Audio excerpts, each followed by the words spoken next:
वज़ीर आज़म की ज़ेर सदारत वफाकी काबीना का इजलास ख़त्म हो गया। वफाकी काबीना ने हज पॉलिसी 2026 और आर्टिफिशियल इंटेलिजेंस पॉलिसी 2025 की मंजूरी दे दी है। मज़ीद जानते हैं डॉट न्यूज़ इस्लामाबाद के चीफ रिपोर्टर सनाउल्लाह खान से। जी सनाउल्लाह, क्या तफ़सीलात हैं, मज़ीद क्या पेशरफ्त सामने आई है?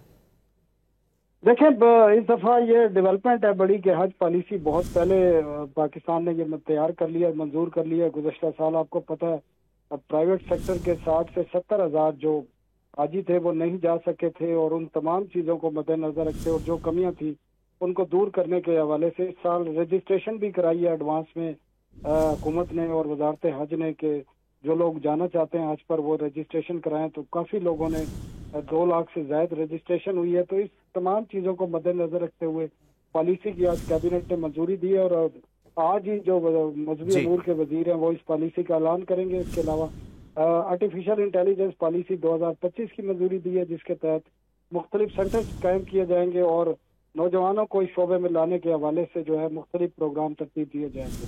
जी।